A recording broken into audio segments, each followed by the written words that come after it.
All right, welcome everybody. I started the live stream a little bit earlier at 5:50. Just showcases how much I can't wait to do this live stream. But welcome everybody. And before I begin, microphone and camera check. Just let me know in the comment section if you guys can hear me. So just looking for a mic check if somebody can confirm. Can hear you. Thank you, K-Bell. Appreciate it. Perfect. So I'm going to dedicate this live stream 45 minutes to an hour to talk about the Trump and Putin phone call. And if anything productive or meaningful came out of that phone call.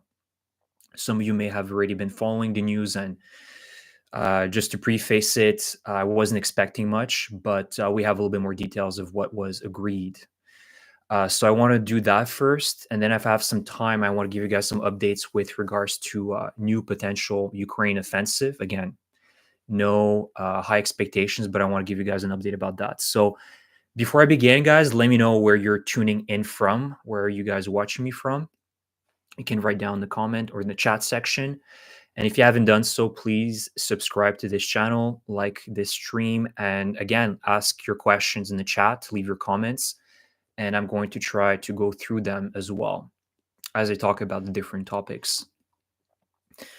5x5, yes, all set. I hear you good. Thank you. Good morning from Australia. Just heading into work, so we'll watch later. Oh yeah, the time difference must be like what, 12 hours, 13 hours? It's crazy.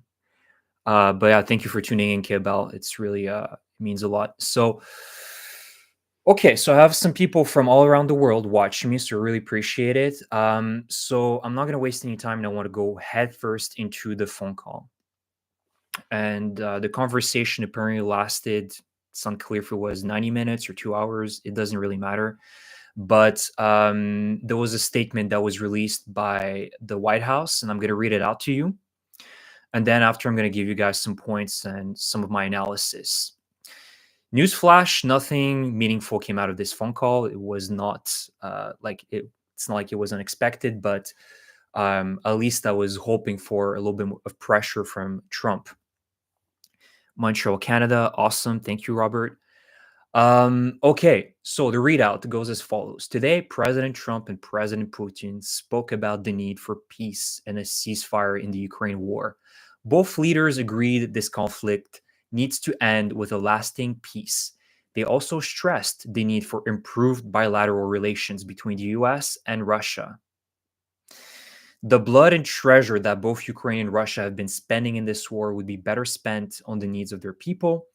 This conflict should have never started and should have been ended long ago with sincere and good faith peace efforts. The leaders agreed that the movement to peace will begin with an energy and infrastructure ceasefire, as well as technical negotiations on implementation of a maritime ceasefire in the Black Sea. Full ceasefire and permanent peace. These negotiations will begin immediately in the Middle East. The leaders spoke broadly about the Middle East as a region of potential cooperation to prevent future conflicts. They further discussed the need to stop proliferation of strategic weapons and will engage with others to ensure the broadest possible application. The two leaders shared the view that Iran should never be in a position to destroy Israel. That's an interesting one. And the two leaders agreed that a future with an improved bilateral relationship between the US and Russia has huge upside. This includes enormous economic deals and geopolitical stability when peace has been achieved. So that is the statement by President Trump following the phone call that he had with Putin. So, in short, what I take out of this, because we just have some breaking news as well, that Putin, after this, struck Slavyansk and an energy facility in the city of Slavyansk in Donetsk Oblast. Tells you everything you need to know about how serious Putin is. But I think we received partly an answer from Trump based on this phone call. And he's not ready to put full pressure on Russia to force them to agree to a full ceasefire by using any means necessary. I told you guys in my previous live stream last week where I said that what really was important is how serious Trump is going to be at putting pressure on Putin, right? Because he can say all that he wants, that now it's the ball is in Russia's territory and they have to give us concise answers if they're ready for peace. But we're not seeing any pressure from Trump on actually demanding that commitment from Putin because, as we saw, or as I share with you guys, Putin continues to strike civilian infrastructure. And again, what is really interesting here is there's nothing new. This proposal actually was proposed by Zelensky 2 weeks ago in Europe. Remember, he wrote this apology tweet to President Trump, an apology, because he considered that an apology. But he reiterated that Ukraine is committed and is proposing a 30-day ceasefire in the air and in the sea. And essentially, the US just copies this proposal and says that it's ours. I find that to be very odd. Um, so what I'm seeing here is Trump is absolutely not ready to put pressure towards Putin.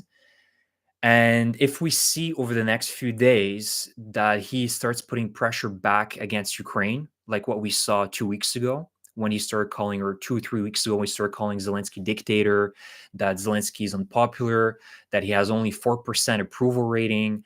And then what we saw, the disaster in the Oval Office when Zelensky came to sign this minerals deal, then it's going to be very clear over the next few days that the US will officially side with Russia if they start putting the pressure back at Ukraine and saying, now it's on your end, agree to what Russia's proposed. Because the problem is now we have more details from the Russian side, and here Russia says yes but no, because Putin said that we're ready for peace, but, and again, they are pushing the US to stop providing weapons and intelligence to Ukraine. They continue with their conditions that Ukraine can mobilize soldiers during this 30-day ceasefire. And they also want Ukraine to recognize Kherson, Zaporizhia, DPR, LPR, and Crimea. I mean, for the last 3 years, it's been the same, right? There's nothing that changed. It's the same conditions by Russia. The first time that Ukraine went to Istanbul, late February, early March, to negotiate with the Russian delegation, it was the exact same conditions. So what kind of new proposal are the Russians giving right now? It's the same conditions as they were 3 years ago. So um yeah, you guys can let me know in the comment section what you guys think, but this is kind of my overall quick analysis of the situation. I'm very disappointed. Not that I was expecting much, but right now we need to be expecting the worst case scenario for Trump, right? Like whatever he's doing, we need to be expecting that he's doing it with a pro-Russian mindset rather than trying to actually achieve true peace. Because right now he's kind of trying to play the role of, I'm not rooting for anyone, right? I'm neither pro-Ukraine, but I'm neither pro-Russia. But we're seeing that he's applying way less pressure on Putin. And when it comes down to actually putting pressure on Putin, he doesn't show up and he doesn't say, well, Putin did not agree to my condition of a 30-day ceasefire, and I'm going to now put maximum pressure and sanctions and give more weapons to Ukraine. Like there's no such statement from Trump today after the phone call. Hey, Chris. Thank you, Kirk. Всіх вітаю. Thank you, sir, for this. Let's see what Europe does. Just seen a video from Kellen Robertson. Kiev is being bombed as we speak. I mean, exactly. I mean, it's probably happening right now. So what kind of message? It's, again, disrespectful towards Trump, but not that Trump even cares about it, right? He's just going to say, oh, really? Russia did that? I can't believe it. But you can see that Putin is completely disrespecting Trump and he's playing him like a fiddle. And again, we need to look at this situation, at the Putin mindset, that he's always going to try to seek an opportunity to rearm for another massive assault on Ukraine, even if at the best case scenario, Putin, manages, Putin is forced into a ceasefire. He will do everything possible to continue destabilizing Ukraine through hybrid warfare methods, whether it be sabotage missions, assassinations, propaganda, misinformation campaigns, cable cutting missions, going after Europe, trying to destabilize Ukrainian elections. We need to be anticipating this from Putin. And his goal is to always hold an advantage over Ukraine, even if there's a brief ceasefire. As we're seeing right now, Putin is displaying that clearly that, we will agree to ceasefire, but Ukraine pretty much has to capitulate and Ukraine needs to be weakened to such a point that we can be guaranteed that during our next offensive, well, Ukraine is going to be pretty much naked and is not going to be able to defend itself whatsoever. But as you said, Edward, this is where Europe steps in. Because what I'm seeing here is that, again, Trump is not serious about actually bringing true lasting peace in Ukraine. He's not putting pressure on Russia. And I think that this process is getting him very frustrated because he thought it would be as easy as one, two, three to just get both sides to sit down. But apparently, this is a much more complicated matter, just like Gaza and Israel and Hamas, right? It's not just let's move a few million people out of Gaza and move them to, I don't know, Egypt or Jordan. This is a much more complicated situation. And so what I'm seeing now is it's likely that Trump will try to step away from the negotiations in a few months, being frustrated or whether he's genuinely uninterested in solving this. And he's going to say that this is the fault of Ukraine and Europe. I try to bring a beautiful, right, quote. I'm quoting literally Trump and what he's going to say. I try to bring peace to this region. I try to save the lives of many, many, many people. And look at Ukrainian Europe, and they're sabotaging the peace process. They want to continue fighting and killing innocent, people. And I'm just trying to bring lasting peace to Ukraine and Russia. God bless Ukraine and Russia, but we're stepping away.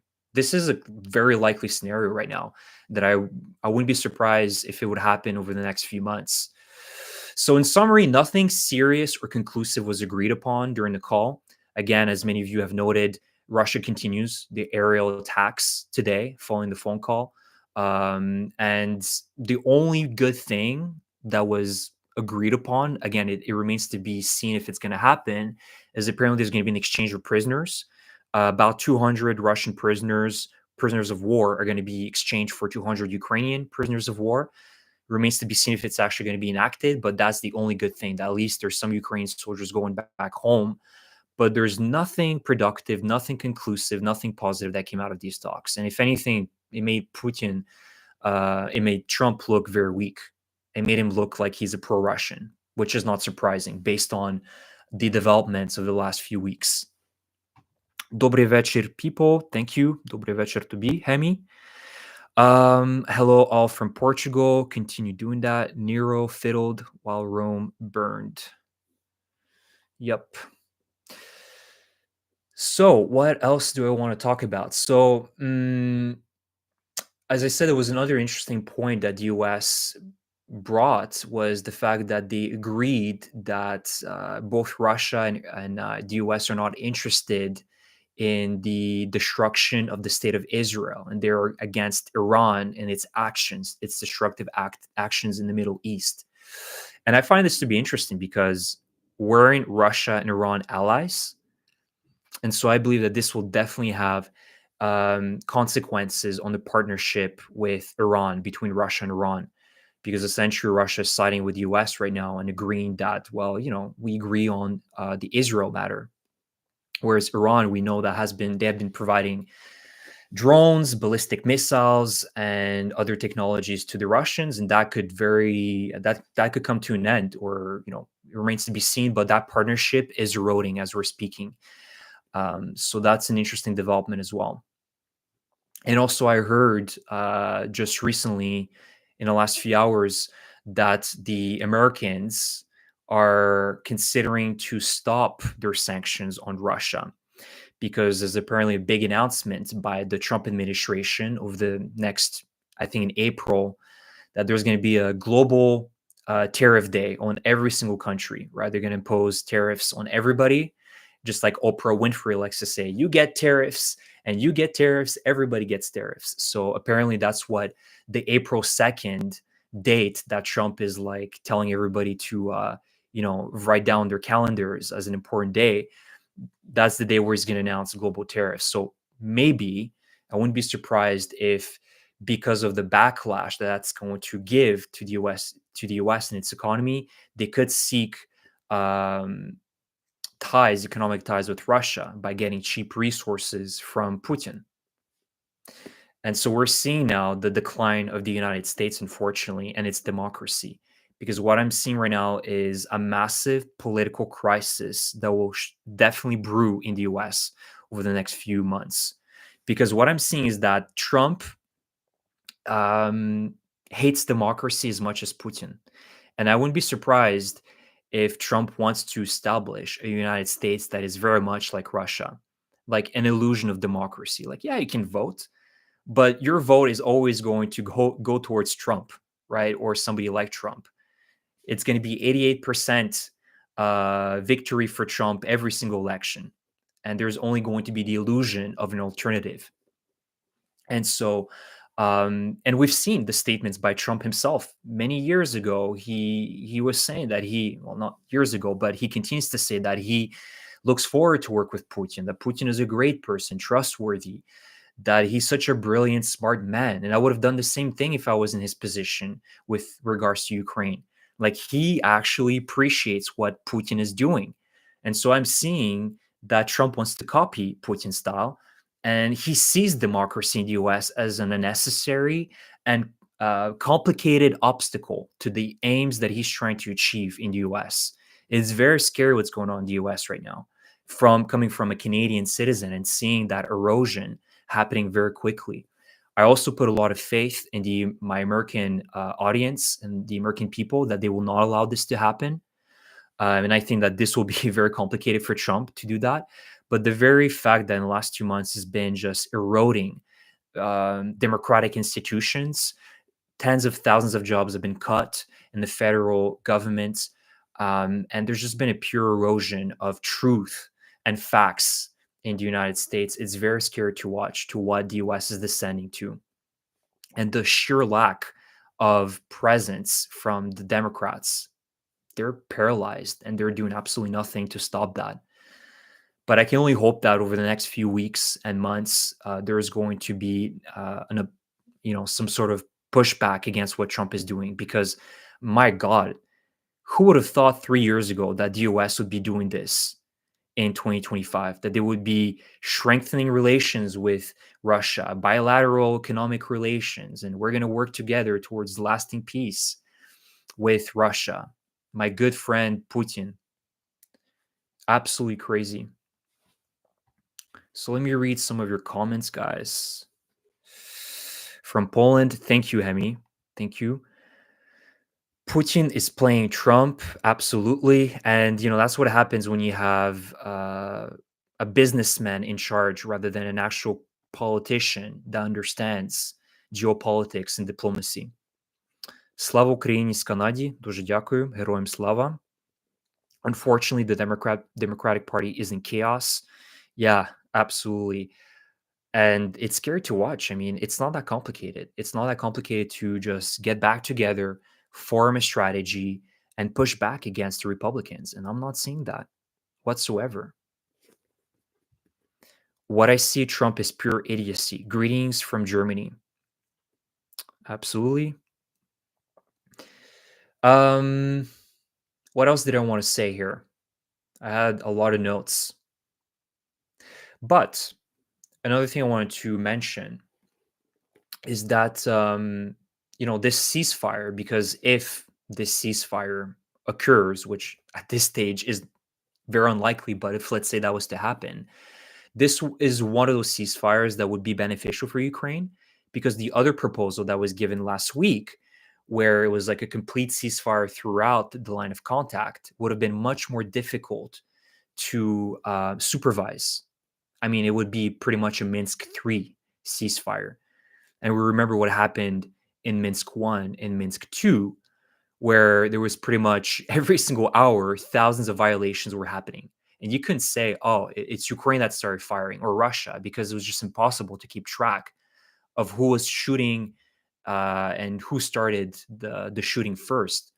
Whereas when we're talking about a aerial ceasefire, a maritime ceasefire, it's much easier to track because you can clearly identify from which side a drone or a missile is coming from, or a ship or unmanned sea vessel is attacking from.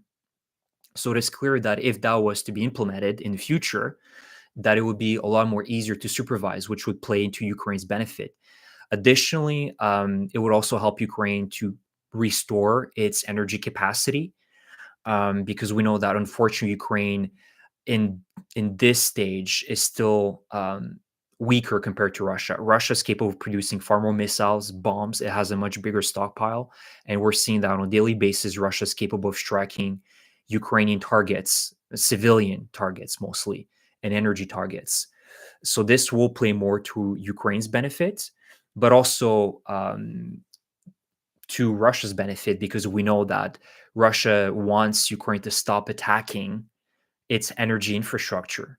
And as we saw last week, it was announced by Zelensky, confirmed by him, that what happened in Tuapse, so that is the coastal city over the Black Sea, a port city that has a major oil refinery and oil depot present there, which is, of course, helping the Russians export their fuels, was hit by the Ukrainians. And I first said in my video last week that I thought it was perhaps one of those smaller Ukrainian cruise missiles that were in development, and now started production. Peklo, Palyanitsia, there's the Trambita, but it's been confirmed that this was a long Neptune missile. And again, remember that the Neptune a few years ago was an anti cruise ship, a missile that was meant to hit cruise ships and military vessels. But it was modified by the Ukrainians so it could also be used on the ground. And so that is the work of many years of production, of development. So now Ukraine has access to these super long range missiles that can have a range of up to 1,000 kilometers. So that is excellent news. And as I said, I cannot wait to see them in action in the future, because to be honest, the likelihood of having this 30-day ceasefire actually being implemented is extremely low based on what we saw today, with Russia disrespecting Trump, saying that, yeah, sure, but no. And they continue on shelling Ukrainian civilian targets, whether it be in Slovyansk or in Kiev or other cities. I don't think Trump, or should say Putin, is interested in true lasting peace and ceasefire. At the very least, 30-day show commitment.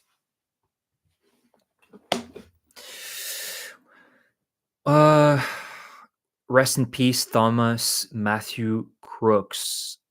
Alan, I'm not sure who you're referring to. Who is Thomas Matthew Crooks? Remember to write to your MPs and elected officials to ensure they continue to support Ukraine. Absolutely. That pressure needs to continue being applied wherever you are from, and specifically in the US. I have a lot of faith in the US because I've seen a town hall actually in North Carolina that was hosted by a Republican congressman a few days ago, and the people were absolutely livid around the position on Canada, on Ukraine, and the just sheer destructive actions of Trump. And so these are people that voted for the Republican Party, but now they're livid at what their party is currently doing. That is completely anti-Ukraine, anti-Canada, anti-democratic. And so I have a lot of faith that in a few months, the US is going to wake up, but it's going to take some time. I think that is just a massive system shock right now. And the Americans just didn't expect this to be so bad, unfortunately. And that's, I guess, one of the positive things about Trump is that he was literally saying what he was about to do. So he's an open book pretty much, right? Like, it's not like this is so shocking to the point, like, oh, we didn't expect that to happen. It's more like, yeah, he says it, but is he really going to do it? That's what I think was the type of attitude that the American people had. But you're seeing that, unfortunately, he actually is committed to all of these things, whether it be slashing jobs within the federal government, going after his allies, whether it be Canada, Denmark, Europe, etc., Ukraine, aligning himself with Russia and other dictatorships, undermining democracy in the US. So I think that just he has shocked everybody, but he said he would do that. So he promised that he would lower prices and that things in America would be much better. Yeah. And the markets are talking over the last 2 weeks with these new tariffs that were implemented. The markets are really talking. Tesla, its stock is going down. I think, um, were they Goldman Sachs issued a new prediction for the stock, Tesla stock, and it will go down to 120 a share, $120 USD a share. They're predicting that for Q2, by the end of Q2 of this year. It's a disaster for Elon Musk. I mean, there's nothing more destructive than having your baby, your crown jewel, tanking like this, which is good news for us. Honestly, it's not that big of a loss. Tesla, in terms of manufacturing and quality control, is abysmal. It's one of the lowest rated cars in terms of reliability, so it's not much of a loss for us. But the markets are talking. That brings me to the point that the markets are talking in the US, and they're saying that this is not good, that we need stability, we need confidence, and Trump right now is not providing that. And now to the point that Trump is admitting that there could be a recession. There could be a painful moment in the US economy, but we're going to go through that. That's, you know, a risk I'm willing to take. Well, what about those millions of American people that are living paycheck to paycheck? For them, losing their job would be the end for them, bankruptcy. They couldn't even go for maybe a month without, having a stable job. Of course, for the millionaires and the billionaires, that doesn't mean much. But for the everyday American, he's screwing you. Trump is screwing the everyday middle class American people. So again, I want to reiterate before I go to my next topic is, in summary, there's nothing serious and conclusive that was agreed upon during this call between Putin and Trump. It's a wasted opportunity to put pressure on Putin. The only good thing I see is a likely exchange of prisoners between Russia and Ukraine. I think it's a 175 to 175 exchange. I'm anticipating Trump, and I rather be pleasantly surprised than bitterly disappointed at this stage with the Trump administration. That's my philosophy in mm, any future developments with Trump. But I'm anticipating that Trump will try to completely withdraw from the peace process in a few weeks or months. He'll blame Ukraine and Europe that they're sabotaging the peace process. He'll say that I did everything I could to save the lives of these beautiful people, but Europe and Ukraine want to continue fighting, and we don't want to support the death of innocent people on both sides, so we're out. And you know what? If that is the case, if that is actually the scenario that's going to occur, let it happen, because that will give more room for Europe to lead future negotiations with less restrictions, because now they won't have to consult or seek consultation with the United States anymore, because Trump has sold all of his cards for absolutely nothing. He likes to talk about cards. Well, he sold all of them for nothing, just a few cents, where he could have really pressured Putin to give up so much more. So that is my analysis with regards to the Putin and Trump phone call. You guys can let me know in the comment section what you guys think about my summary. So next thing I want to discuss is Ukraine and an offensive in Belgrad. Today we have some pleasant news from Russian voinkors on Telegram. They sounded the alarm that Ukraine broke through the border in Belgrade and is trying to take up positions at the nearest villages and towns. And they've started announcing an evacuation in the Krasnoyarushske district of the Belgrade region. So this is just south of Suja, about 15, 20 kilometers south. So just to put you in context where that is, it's not that far away from the current Kursk operation, where Ukraine still maintains very small control over the border area in Kursk and Sumy. It's about a buffer of 5 to 10 kilometers. They're now outside of Suja, but Ukraine still continues to maintain small control. So this new operation is about 15 kilometers south of that. Again, as I continue saying, we need to keep our expectations grounded. I'm not anticipating here Ukraine to have massive breakthroughs and pushing, all the way up to Belgrade city. It's not going to happen.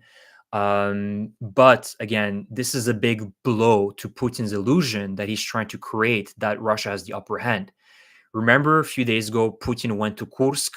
He was dressed up in the military uniform and tried to showcase to the Russians that he's the commander in charge.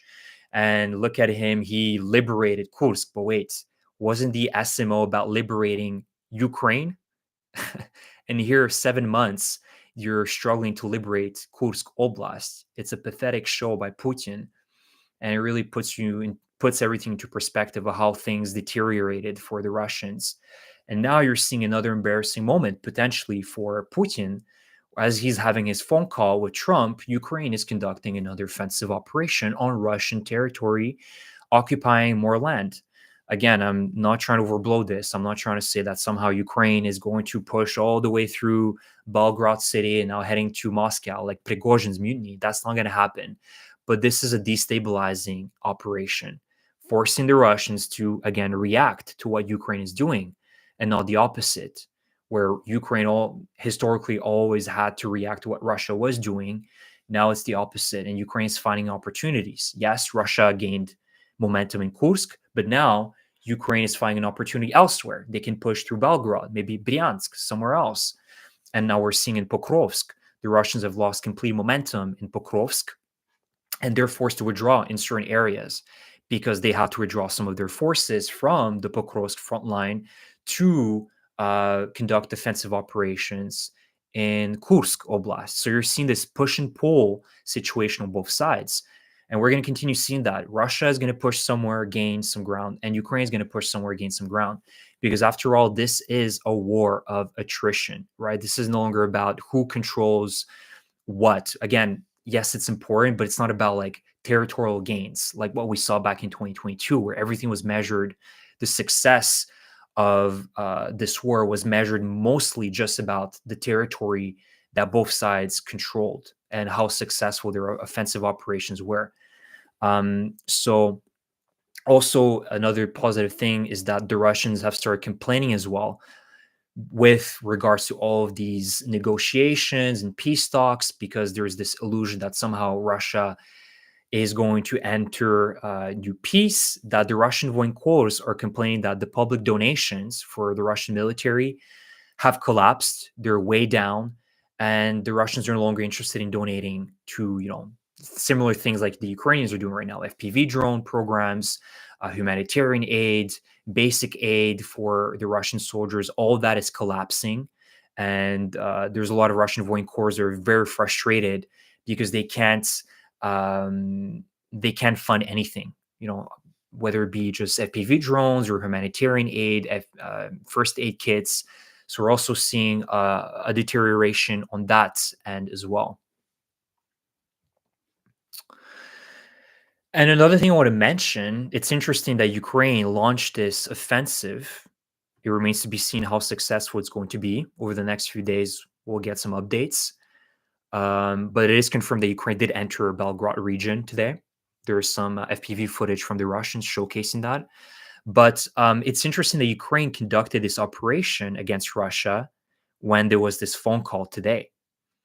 So it appears that Ukraine does have cards. It appears that Ukraine can impose its will when it's necessary. Because you remember last week when there were the talks between the Ukrainian delegation and the American delegation in Saudi Arabia, what happened the night before? That's right. Ukraine launched over 340 UAVs in Russia, one of the biggest UAV attacks on Russian territory ever. It was a big statement, right? UAVs reached all the way up to Moscow, the capital of Russia, struck many other facilities and military buildings. And that was a big statement, right? That Ukraine has agency, Ukraine has cards, and Ukraine has a lot to show for. It's not just Ukraine on the defensive. Ukraine can also go on the offensive. So it's really important. And I'm anticipating that if there's going to be any future talks or important moments and events over the next few weeks, that Ukraine is going to make a lot more statements during these days. Maybe massive missile attacks, UAV attacks, maybe an incursion somewhere in the border between Ukraine and Russia. But I'm seeing now a correlation with that, and that Ukraine has cards as opposed to what Trump is saying or was saying in the Oval Office a few weeks ago, that you don't have the cards, Zelensky. Dennis, the only thing that concerns me here in Europe is the democratic deficit in so many countries. Populists are on the rise. And it's a good point, Dennis, because I just saw a map, I think yesterday, that showcased the erosion of democracy throughout the planet. I think uh, true democracies, they consist of about 30% of all countries. I could be wrong here, it could be 30, 35%, but that is way down compared to 10 years ago, where I think it was about 40 to 45% that could be considered either healthy democracies or kind of unhealthy democracies. And we're seeing an erosion of that. We're going back into populism. It's kind of crazy to think about it. We're going full circle back in the, late 20th century, right? The rise of populism and seeing countries like Hungary, Slovakia, the United States, etc., becoming more and more pro-populist and authoritarian. It's very scary to see that. So I agree with you, but we have many countries that are under no illusion Europe of what must be done, and they realize now that they're on the same boat as Ukraine. If Ukraine loses, they lose, and we're seeing the new coalition being formed right now by Paris, by London, by the Baltic countries, by Scandinavian countries, Norway, Denmark, Sweden, Finland. They're very big pro-Ukrainian countries. Germany stepping up big time, right? Germany just, I think, announced a new bill, passed a new bill. I think it was today or yesterday. Pretty much, I think it's a new bill saying that we can be spending more on our military because there was a threshold which they couldn't pass, but now they have pushed a bill that allows Germany to be spending more in military and defense. Historic bill. Italy, Spain, many countries, and Turkey as well are voicing their support for Ukraine, its territorial integrity, and willing to work with Ukraine. So, albeit, yes, there are many countries that are eroding their democracy, that are becoming more and more pro-Russia. I'm also seeing a lot of positives, and there's a new coalition of the willing, as we call them. And so, as I said, we're going to see a more decisive Europe, Canada stepping in big time, Australia, New Zealand. A lot of these Commonwealth countries are also stepping up big time.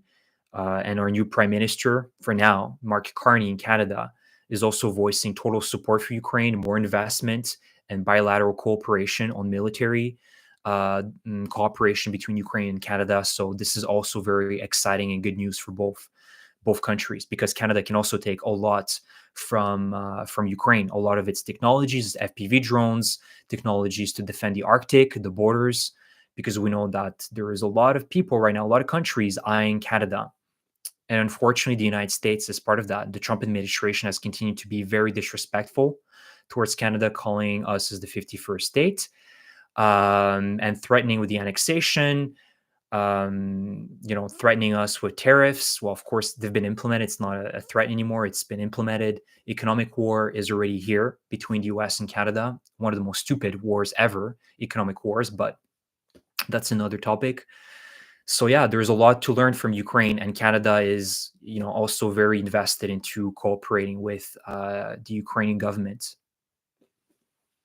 And one last note, talking about all these offensives and black swan events for Russia, I'm anticipating in April, so next month, very large environmental disasters in Russia, starting in April. Remember last year, in April 2024, Russians were facing massive, catastrophic environmental disasters in the south of Russia, and where thousands of people were and cities were flooded.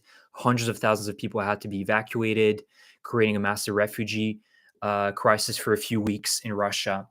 So this is going to be another very impactful moment, because I'm not anticipating things to get better for Russia with regards to these catastrophes. More dams are going to be breaking, More rivers are going to be flooded, and cities are going to be flooded, and other black swan events are going to continue happening in Russia as Putin is fully invested into the war and could care less about infrastructure maintenance, investing into the well-being of its society. He could care less about that.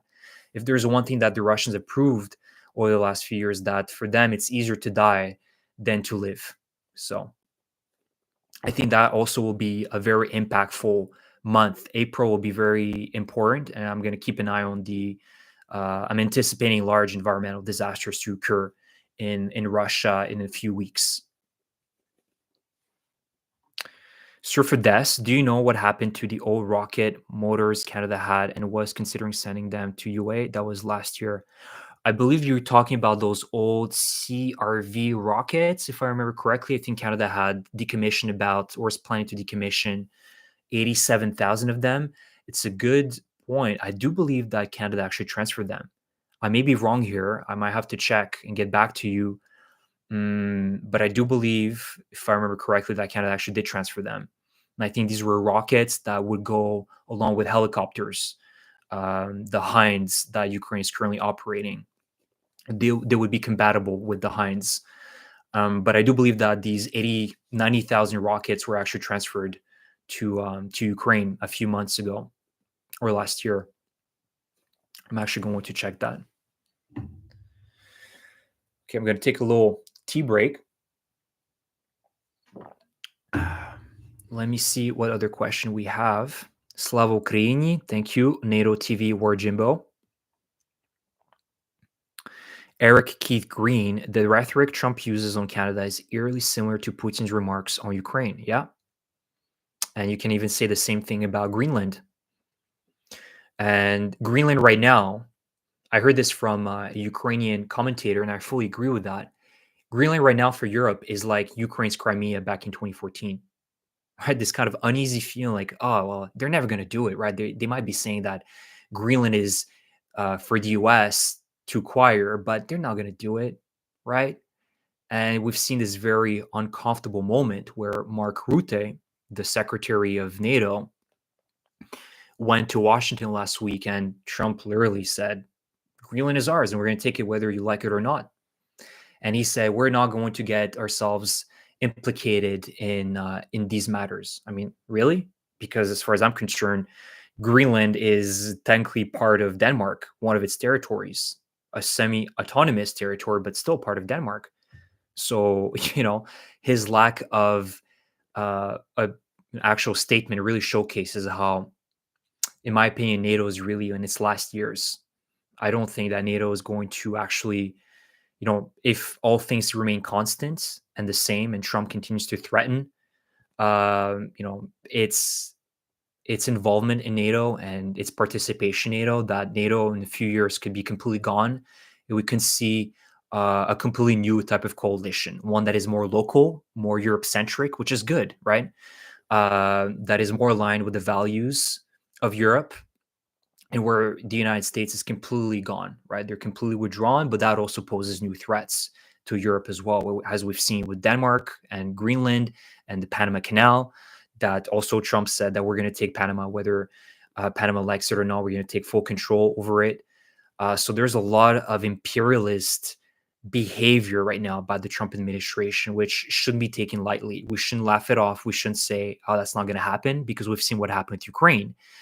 In 2022, the same type of narratives were being spread around that it's never going to happen, and that only plays to the benefit of the US and Russia. Oh, they're never going to do it. I mean, really, it's going to hurt the US. Well, we can't downplay the stupidity and insanity of governments. It was a stupid and insane move by Putin to attack and invade Ukraine. And yet, 3 years later, we're now in the fourth year of the war, and he's still there, still believes that he can take the entirety of Ukraine, still killing hundreds of thousands of Russians, and unfortunately also Ukraine lives are being taken away. And he still continues to bite Ukraine and bite other NATO countries. And so who's to say that Trump is not going to do the same? As I've told you guys, he cherishes Putin. He actually loves Putin. He respects him.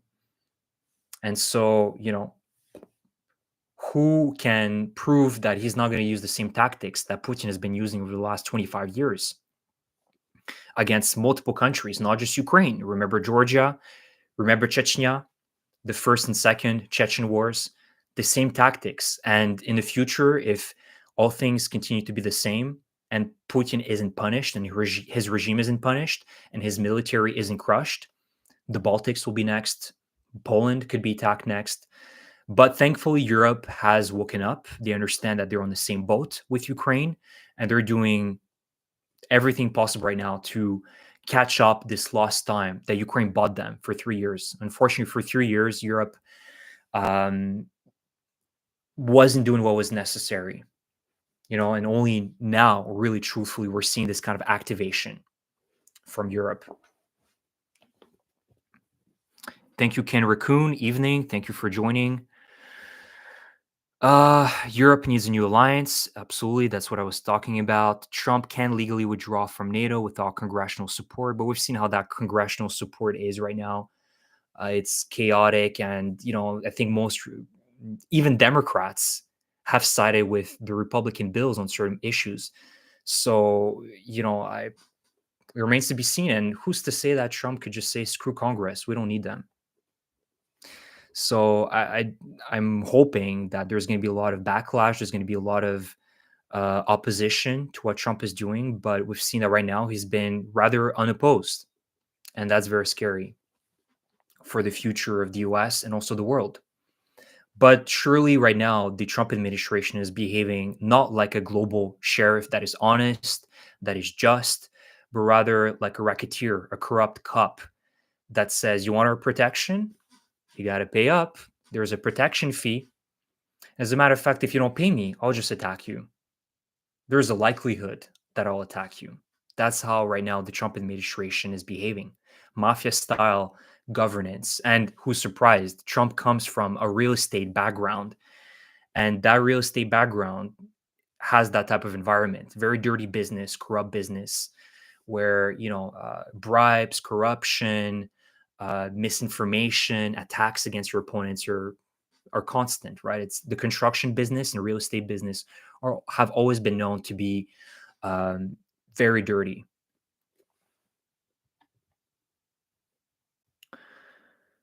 So that brings me to the last point before I end the stream, and that's going to be our new Prime Minister, Mark Carney of Canada, the Canadian Prime Minister. And again, I wrote a quick post on YouTube a few days ago because he visited Paris, I think 2 days ago, and yesterday he was in Paris, and today he was in London, and then he also visited. He went back to Canada, but he's our new prime minister, and it remains to be seen if he will continue to be the prime minister in a few months, because right now Justin Trudeau resigned, and Mark Carney is taking his interim position, until there's going to be a new election in Canada over the next few weeks. Likely it's going to happen in May. And then we'll know for sure who will be the actual new prime minister, longstanding prime minister with a strong mandate, right? So likely that Mark Carney is going to be calling an election in a few days for end of April, early May. So there's going to be a very short campaign. Everything is going to be very compressed because there needs to be strong mandates in the Canadian government. But I want to talk about Carney because so far I think what he's doing is very good. He visited Paris. He had a good press conference with Emmanuel Macron. They discussed economic, diplomatic, and military cooperation with Europe. He also mentioned, very important here, that Canada is considering to scrap this contract for the F-35s that was signed 2 years ago, which is a whole story. For 20 years, Canada has been unable to sign a contract for the renewal of new jet fighters, right? Canada needs a new fleet of jet fighters to replace these old, aging Super Hornets, the F-18s, if I remember correctly. And so Canada needs new jet fighters.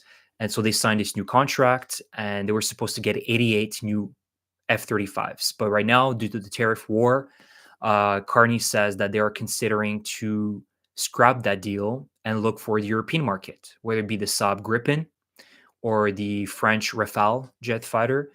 I'd be curious to see if Canada's going to actually do that, because we saw that Portugal actually scrapped the deal for the F-35s.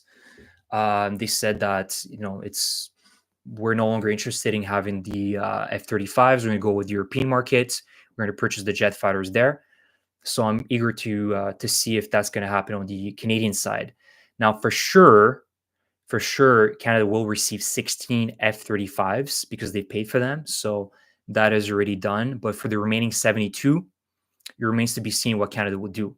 What I'm seeing right now is that this threat from Canada is more about actually forcing Trump to sit on the negotiating table and actually start talking about the end of this tariff war between Canada and US. So this is kind of a bargaining chip. I don't think that Canada is actually going to do it and say, screw it, we're unplugging this contract, we're scrapping it, and we're going with Europe. I'm just seeing that as a bargaining chip for Canada to say, it's within your interest, Trump, to sit down. You want to have that deal with Canada and US for you to build these jet fighters. So I'm seeing this as more of a bargaining chip for Mark Carney. And he also mentioned a very important visit also to Iqaluit, which is the capital of Nunavut in Canada, that he will be working alongside Australia to build an early warning radar system along the Canada-US border and into the Arctic. So a new radar system is going to also work for Australia. And Canada is also going to invest more than $6 billion into this project, and also develop a new NORAD, North American Aerospace Defense Command, and also more investment in the Canadian military to modernize it and strengthen it, whether it be in the Arctic or also other borders. So that's very positive as well. So yes, this is still, it's mostly electoral promises, without a doubt. But if Mark Carney has a strong mandate, he is elected as the future prime minister in May. I see very positive signs that he's going to maintain, as he mentioned, support for Ukraine. He's going to continue supporting and investing back into the Canadian military, which is very needed right now. And he's going to have a very strong stance against Trump as well, which we like to see as well, because Canada didn't ask for this fight, for this economic war between the US and Canada. Now, let me read some of your comments, guys. Eric, MAGA isn't percentage a huge of Congress. Don't be anti-American because of Trump. No, I'm not anti-American. I'm just saying that I'm seeing patterns right now which are actually anti-American within the United States. What Trump is doing is completely anti-American. He is eroding democracy. And Canadians are the first ones to say that we want to work with the US. We want to have good relations. It's a no-brainer. We're the best allies there could ever be, right? We've had such a wonderful relationship, an amazing economic relationship, military cooperation, and we're always ready to work with the Americans. Our door will always be open. But as Mark Carney mentioned, there needs to be respect from the US administration, which we're not seeing. And there's unfortunately many MAGA voters. And when I'm talking about MAGA voters, I'm talking about those voters that are unwilling to criticize Trump, right? You can give him good pointers. You can say, oh, what Trump did here was good, and that's fair. But you also need to criticize Trump when it's necessary. And so that's who I'm labeling those MAGA voters, those people that no matter what Trump does, even if he was to ruin the stock market tomorrow, the US goes into full recession, they'll say, oh, it was a wonderful, brilliant move by Trump. And here's why. That's my issue. And I'm still seeing that there's many Americans right now that are like this, that they're unwilling to really criticize, or at least constructively criticize the Trump administration, say, I don't agree with this. But I'm not anti-American, and I want the United States to thrive. I want the United States to get back to this top position of the global world leader. The Pax Americana worked for so many decades. We were living in, yes, it's not like it's a utopian world where there was no war, but it helped democracies to thrive, for new economic ties to build, to see these diplomatic ties to flourish. It was wonderful, and it also played into this very weak Europe. Unfortunately, a Europe that felt very at ease. They're like, well, we are under the American protection umbrella. We shouldn't really care much about defense spending. After all, America has our backs. So you can see that this Pax Americana mm, was both a good thing, but also a bad thing in the sense that it made a lot of countries feel way at ease, right? Like too secure. And but as I said, I really want the United States to become, this global world sheriff that fights for justice, for democracy, and supports allies. Doesn't undermine them. That's the most important.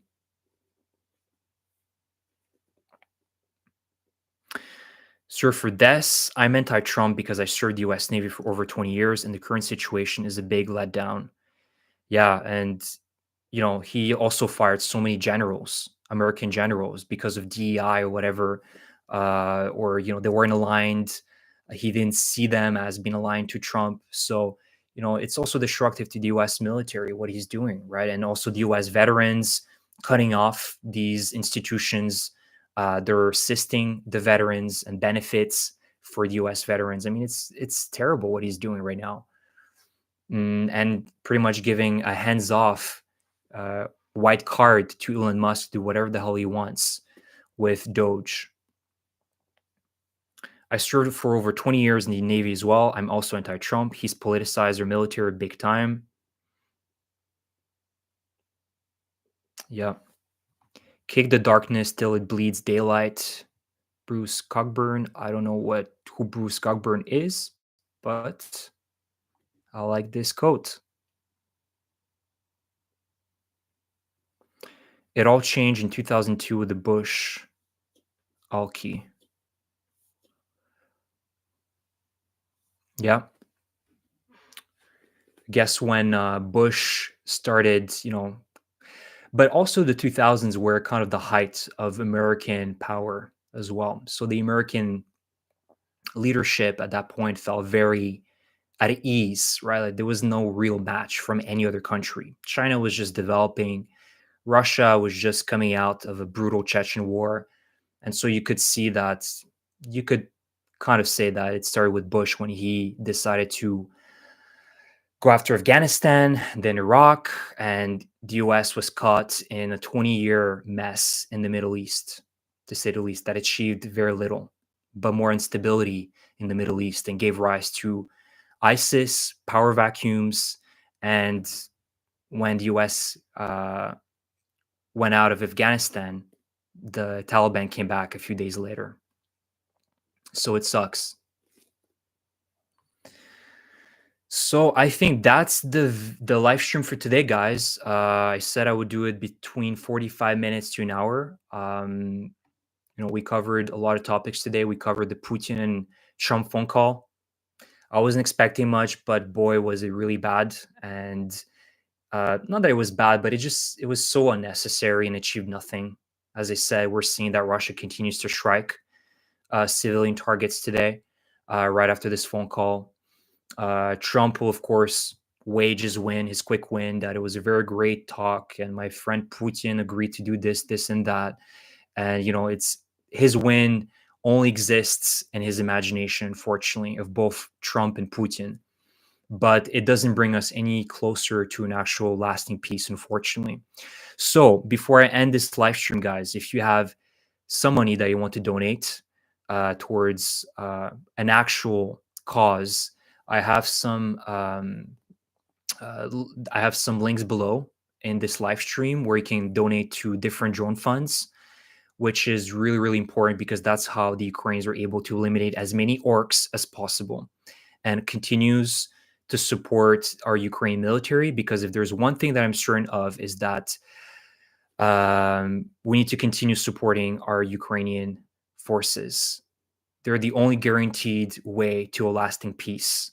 Trump, Putin, I'm giving up hope on them, unfortunately. And the longer time goes by, the more I'm convinced that Trump is siding with Putin. that we need to be expecting the worst case scenario from the Trump administration. And the only faith I have now is on Ukraine, the Ukraine armed forces, and we need to continue supporting them. So with all that, guys, thank you so much. I really, really, really, I'm really grateful for your support. And I will see you in the next one. Slava Ukraini. Thank you.